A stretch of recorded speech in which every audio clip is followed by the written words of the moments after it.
Assalamualaikum warahmatullahi wabarakatuh. Perkenalkan, kami dari kelompok 3. Nah, untuk kesempatan kali ini kami dari kelompok 3 ingin memberikan penjelasan tentang apa sih pembelajaran kontekstual teaching and learning dan bagaimana contoh penerapannya dalam mengajar seorang guru. Nah, sebelum saya memulai penjelasan tentang apa itu pembelajaran CTL atau biasa disebut yang contextual teaching and learning, maka terlebih dahulu saya ingin memperkenalkan diri saya sendiri, yaitu Vanisa Putra Saiful dengan NIM 120 20540, dan yang kedua ada kawan saya yang bernama Hasanuddin Reza Sukandi dengan NIM 120 20557. Nah, kita langsung saja masuk ke dalam penjelasan tentang pembelajaran contextual teaching and learning. Nah, contextual teaching and learning atau biasa disebut dengan CTL adalah sebuah sistem pembelajaran yang merangsang otak untuk menyusun pola-pola yang mewujudkan makna. Suatu pembelajaran yang cocok dengan otak yang menghasilkan makna dengan menghubungkan muatan akademis dengan konteks kehidupan sehari-hari. CTL juga merupakan model pembelajaran yang memungkinkan di mana siswa dapat menggunakan pemahaman dan kemampuan akademiknya dalam banyak konteks di dalam maupun di luar sekolah untuk memecahkan masalah yang bersifat simulatif maupun nyata, baik secara individu maupun bersama-sama. Nah, pembelajaran contextual teaching and learning atau disebut dengan CTL termasuk pendekatan pembelajaran yang dianjurkan dalam penerapan kurikulum tingkat satuan pendidikan, sehingga pelajaran ini patut untuk dikembangkan. Dari semua penjelasan ini, maka dapat ditarik kesimpulan bahwa pembelajaran contextual teaching and learning yaitu pembelajaran yang membantu guru dalam mengkaitkan antara materi yang diajarkan dengan situasi dunia nyata siswa dan mendorong siswa membuat hubungan pengetahuan yang dimilikinya dengan penerapannya dengan kehidupan mereka sehari-hari. Nah, itu tadi adalah pengertian dari contextual teaching and learning. Sekarang kita masuk ke langkah-langkah pembelajaran contextual teaching and learning atau CTL. Nah, langkah yang pertama itu adalah pengembangan pikiran bahwa siswa bisa belajar lebih berkualitas dengan cara bekerja sendiri, menemukan sendiri, dan mengkonstruksi sendiri pengetahuan dan keterampilan barunya. Nah, langkah yang kedua ialah melaksanakan sejauh mungkin kegiatan inquiry untuk semua topik. Langkah ketiga, mengembangkan sifat ingin tahu siswa dengan bertanya. Langkah keempat, menciptakan masyarakat belajar. Langkah kelima, menghadirkan model sebagai contoh belajar. Langkah keenam, melakukan refleksi di akhir pertemuan. Dan yang langkah terakhir yaitu melakukan penilaian yang sebenarnya dengan berbagai cara. Nah, tadi itu adalah penjelasan tentang pembelajaran contextual teaching and learning atau biasa disebut CTR. Nah, jika teman-teman masih kurang paham dengan penjelasan yang telah saya sampaikan tadi, maka saya akan memberikan contoh pembelajaran contextual teaching and learning dalam kehidupan sehari-hari. Nah, yang akan dibawakan oleh kawan saya Hasanuddin Reza Sukandi. Kepada teman saya dipersilahkan. Bismillahirrahmanirrahim. Assalamualaikum warahmatullahi wabarakatuh. Waalaikumsalam warahmatullahi wabarakatuh. Apa kabar hari ini? Alhamdulillah, luar biasa, Allahu Akbar. Oke, baik. Apakah hari ini ada yang tidak hadir? Ada. Siapa? Dua. Kenapa? Sakit. Kita doakan bersama, mudah-mudahan yang sakit bisa cepat disembuhkan kembali oleh Allah Subhanahu wa taala. Amin ya Allah ya Rabbal Amin. Baik, sebelum kita memasuki pembelajaran hari ini, kita buka dulu dengan bacaan doa bersama-sama yang akan dipimpin oleh ketua kelasnya. Silakan. Sebelum belajar, alangkah baiknya kita berdoa. Berdoa dimulai. Bismillahirrahmanirrahim. Raditu billahi rabban wa bil islami dinan wa bi Muhammadin nabiyyan wa rasulan. Rabbi zidni ilma warzuqni fahma bi rahmatika ya arhamar rahimin. Amin ya Allah ya Rabbal Amin. Oke, baik. Sebelum kita memasuki pembelajaran, kita akan sedikit mereview kembali materi yang telah disampaikan pertemuan sebelumnya. yaitu mengenai bangun ruang. Bangun ruang ya, bangun ruang. Apa itu bangun ruang coba? Sebuah bangun yang memiliki isi atau ruang. Isi atau ruang, sebuah bangun yang mempunyai isi atau ruang. Oke, boleh. Yang lainnya? Sebuah bangun yang dapat dilihat dari berbagai sisi. Oke, jadi bangun ruang itu adalah sebuah bangun yang bisa dilihat dari berbagai sisi, iya nggak? Coba kita lihat ini contohnya ya. Ini bentuknya apa nih? Kubus. Kubus ini bisa dilihat dari berbagai sisi. Maksudnya apa? Maksudnya tidak hanya dilihat dari depan, kita bisa lihat dari belakang, dari samping kiri, samping kanan, atas, bawah, dan bentuknya pun akan tetap sama, yaitu berbentuk kubus. Ya, itulah bangun ruang. Nah, sekarang karena banyak sekali macam-macam bangun ruang, bisa ada. Coba kita sebutkan apa saja macam-macam bangun ruang. Bola, boleh. Terus kubus ini ya. Lanjut. Balok, apa lagi? Kerucut. Oke, baik. Tidak hanya itu, ternyata bangun ruang itu masih ada banyak yang lainnya. Ada limas, ada prisma, ada lain sebagainya. Tapi di sini ada sebuah apa nih? Kotak sepatu atau kardus sepatu. Kardus sepatu ini berbentuk apa? Balok ya, balok. Kalau yang tadi ini berbentuk apa? Kubus. Apa bedanya balok dengan kubus? Panjang sisinya. Kalau balok panjangnya akan berbeda-beda. Misal depannya sama sampingnya ini akan jelas berbeda. Yang depannya panjang, yang pinggirnya, yang sampingnya kecil, lebih kecil, yang atasnya lebih besar dan lain sebagainya. Tetapi kalau kubus sisinya akan sama semuanya. Berbentuk apa?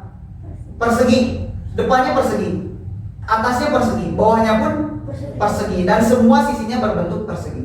Tapi pada pertemuan kali ini kita hanya akan membahas mengenai balok ya, balok. Nah, di sini ada balok. Berapa sisi balok? Ada yang tahu? Ada berapa sisi balok? Ada? 6. Coba hitung. Depan, belakang berarti, atas, bawah berarti 2, kanan, kiri berarti, ketika dijumlahkan menjadi 6. Berarti sisi balok itu ada 6. Berarti tulisannya sisi balok.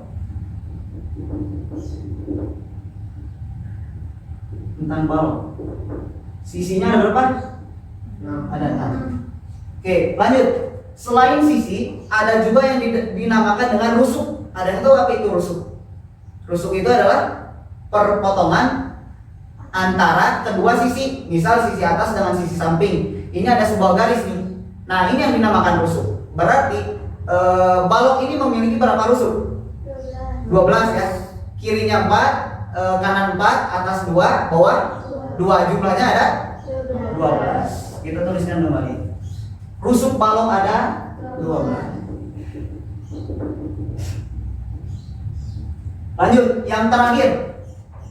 Ada yang namanya titik sudut. Nah, titik sudut adalah pertemuan atau perpotongan antara ketiga rusuk. Misalnya ini rusuk ini, 1, rusuk kedua, rusuk ketiga, dan dipertemukanlah di satu titik yang disebut dengan titik sudut. Maka dari itu, titik sudut pada balok ini ada berapa? 8. Ada 8. Kanan ada 4, kiri ada 4, dijumlahkan menjadi 8. Maka dari itu titik sudut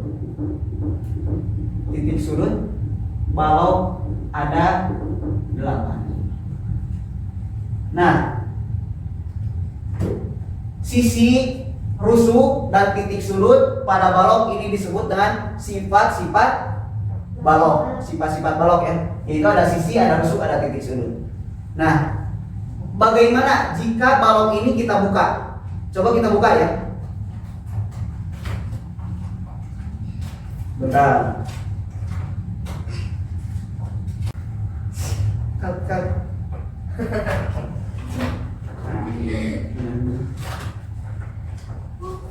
Nah, kita coba buka, ternyata berbentuknya seperti ini. Yang awal mulanya balok, ketika dibuka akan seperti ini, sesuai dengan rusuk-rusuknya. Nah, seperti ini. Nah, ini yang disebut dengan jaring-jaring balok. jaring-jaring. Nah, maka dari itu pertemuan kali ini kita akan membahas mengenai jaring balok. Jaring-jaring balok. Oke. Jaring-jaring balok. Nah, jaring-jaring balok berarti jaring-jaring itu apa? Lihat, coba perhatikan. Di sini kalian bisa melihat ada beberapa bangun datar ya, seperti ini. Ini bangun datar apa? Persegi panjang. Ini persegi panjang. Ini persegi dan seterusnya. Berjumlah berapa? 6 ya. Jumlah seluruhnya ada 6. Nah, jumlah bangun datar pada jaring-jaring ini akan sama dengan jumlah sisi yang akan dibentuk bangun tersebut, bangun ruang tersebut. Misal di sini ada 6. Berarti sama dengan jumlah sisi pada balok, yaitu ada 6. Sehingga bangun datar yang terbentuk ini ada 6. Nah, pada jaring-jaring ini ada yang dinamakan dengan pola jaring-jaring balok. Di sini pola jaring-jaringnya yaitu 1, di baris pertama 1, baris kedua ada berapa?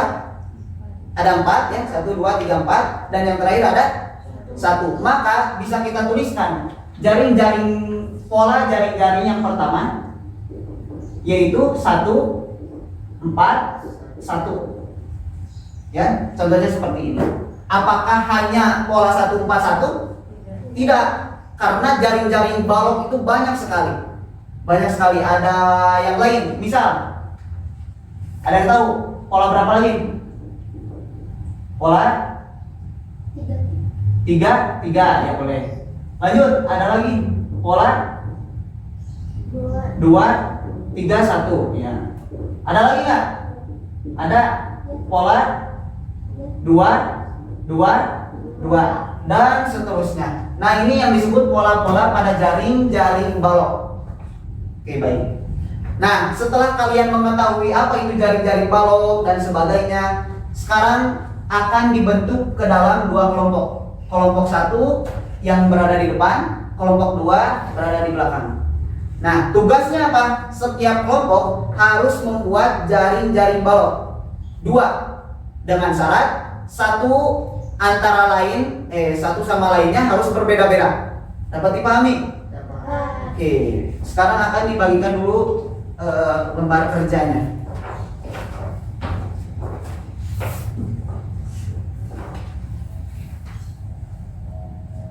Oke, silakan sekarang kerjakan bentuk jaring-jaring balok bebas secara berkelompok, berdua ya, bebas mengikuti pola yang ada. Boleh bebas. Dapat dipahami? Silakan kerjakan.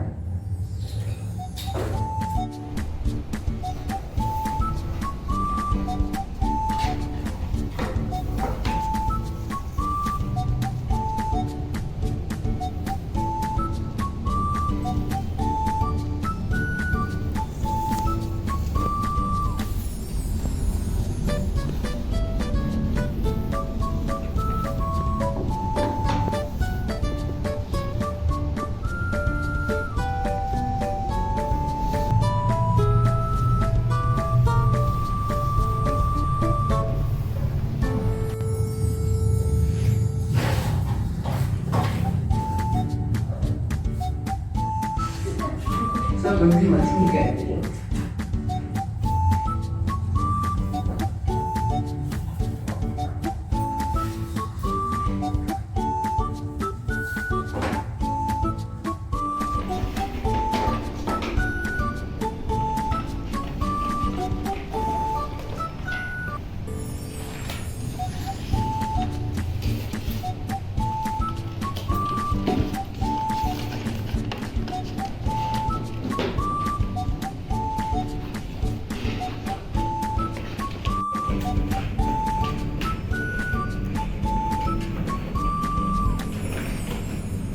gimana? Sudah selesai? Sudah. Oke, baik. Sekarang coba presentasikan atau buktikan apakah jaring-jaring balok yang buatan kalian itu menjadi balok atau tidak, atau ada yang bolong, atau ada yang lebih dan sebagainya.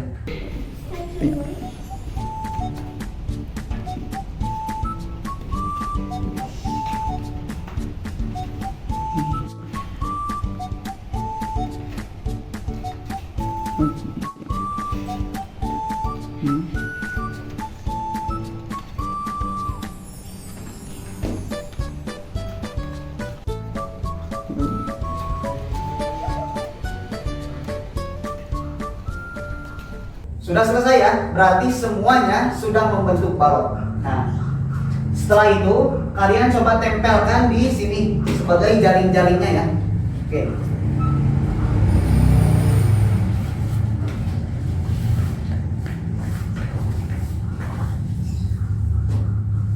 Coba tempelkan jaring-jaring hasil kalian di atas kertas hitam tersebut.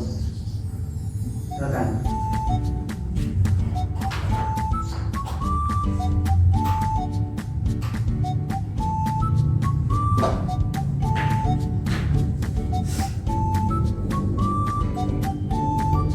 Bebas.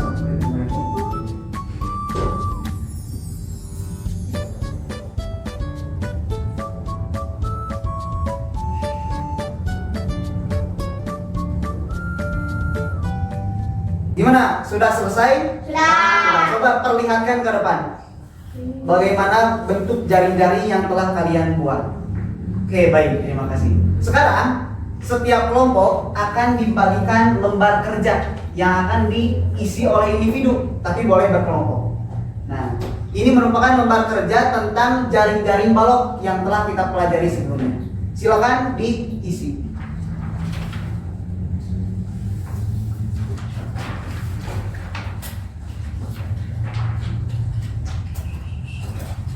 Silakan diisi sesuai dengan materi yang telah disampaikan sebelumnya. Coba lihat yang pertama. Apa yang soal yang pertama? Coba baca. Apa yang dimaksud dengan jaring-jaring? Nah, apa yang dimaksud dengan jaring-jaring? Silakan isi. Coba yang kedua baca apa soalnya? Sebutkan sifat-sifat balok. Nah, apa saja sifat-sifat balok tadi telah disebutkan. Mulai dari rusuknya, sisinya, titik sudutnya. Silakan. Coba nomor 3 apa? Berapa banyak sisi balok yang berpasangan? Nah, berapa banyak sisi balok yang berpasangan? Silakan. Coba bacakan nomor 4. Sebutkan contoh benda yang berbentuk balok. Nah, sebutkan contoh-contoh benda apa saja yang berbentuk balok. Nah, silakan. Minimal 5.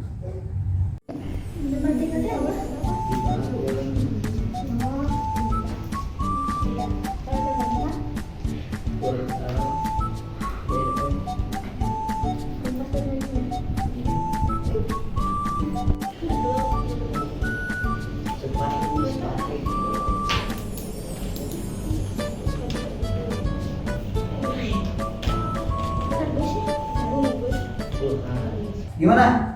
Sudah selesai? Apakah ada kendala? Ada Nomor nomor 6. 6. Gimana soalnya? Pola jaring-jaring balok apakah yang telah Anda buat? Nah, pola jaring-jaring apakah yang telah Anda buat? Nah, tadi di awal telah disebutkan bahwa pola ini pola 141, pola 33 dan seterusnya, banyak pola jaring-jaring balok kan.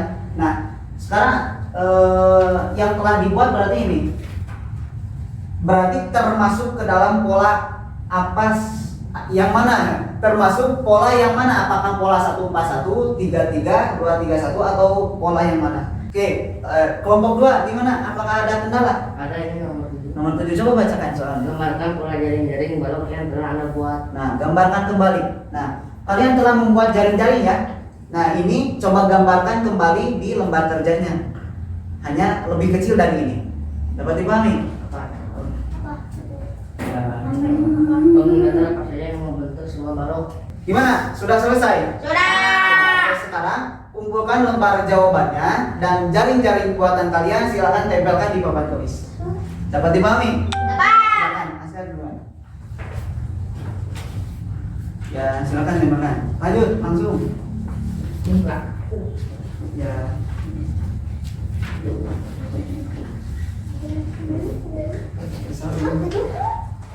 Jaring di atas.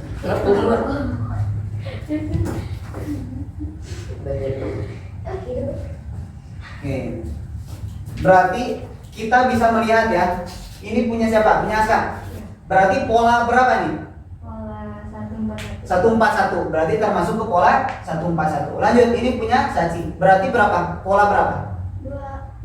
231. 231 ya. 231. Oke, lanjut. Ini Ryan. Dua, dua, dua. Dua, dua, dua. Ya boleh. Yang tadi ini Haidar berarti berapa? 3. Tiga. Pola 3. Nah gitu. Mungkin pembelajaran kita kali ini dicukupkan sekian mengenai jaring-jaring balok. Siapa yang ingin menyebutkan bagaimana kesan atau pesan dari pembelajaran kita kali ini? Saya. Oke, silakan Haidar. Ternyata jaring-jaring balok itu banyak sekali. Oke, benar sekali. Nah, bahwa jaring-jaring balok itu tidak hanya yang ada di depan ini. Ada banyak macam yang lainnya. Dengan pola-pola yang lainnya. Dapat dipahami? Dapat. Baik, bagus Haidar. Nah, sekarang apakah masih ada yang ingin ditanyakan mengenai pembelajaran kita kali ini? Ada. Oke, silakan. Apakah salah satu pasangan sisi balok selalu bersemi? Nah, bagus sekali. Kita lihat. Ini bentuknya apa tadi? Belum. Balok.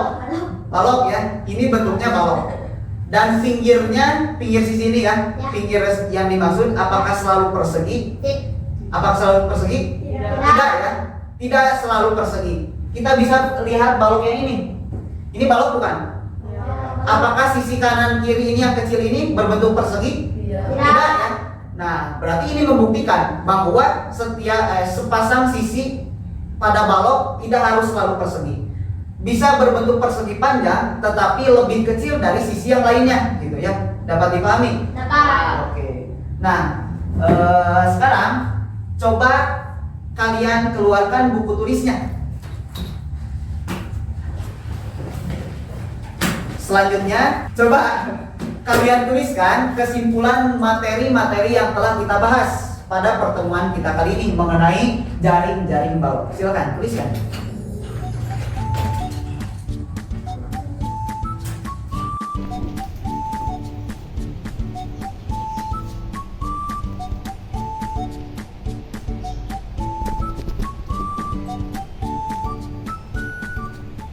Gimana? Apakah kesimpulannya sudah ditulis? Sudah ya, mengenai jaring-jaring balok. Nah sekarang sebelum pulang ada tugas individu yang harus dikerjakan di rumah masing-masing. Nah tugas individu ini kalian membuat jaring-jaring balok yang lainnya yang belum ada di depan kalian ini minimal 3, karena jaring-jaring balok itu kan tadi banyak sekali bentuknya ya. Jadi kalian buat masing-masing minimal 3. Dapat dipahami? Dapat. Siap? Siap. Oke, baik. Mungkin pertemuan kita dicukupkan sekian. Mudah-mudahan bermanfaat dan bisa menambah wawasan yang lebih jauh lagi. Kita tutup dengan bacaan hamdalah bersama-sama. Alhamdulillahirabbil alamin. Doa kifaratul majlis. Subhanakallahumma wa bihamdika asyhadu an la ilaha illa anta astaghfiruka wa atubu ilaik. Assalamualaikum warahmatullahi wabarakatuh. Waalaikumsalam warahmatullahi wabarakatuh. Tadi itu adalah contoh yang telah dibawakan oleh teman saya, yaitu Hasanuddin Reza Sukandi. Semoga dengan contoh yang telah diberikan tadi, teman-teman sekalian dapat mengerti arti dan makna dan tujuan dan manfaat dari pembelajaran contextual teaching and learning. Mungkin sekian dari kelompok 3 kami. Bila ada kesalahan mohon dimaafkan. Billahi taufiq wal hidayah. Wassalamualaikum warahmatullahi wabarakatuh.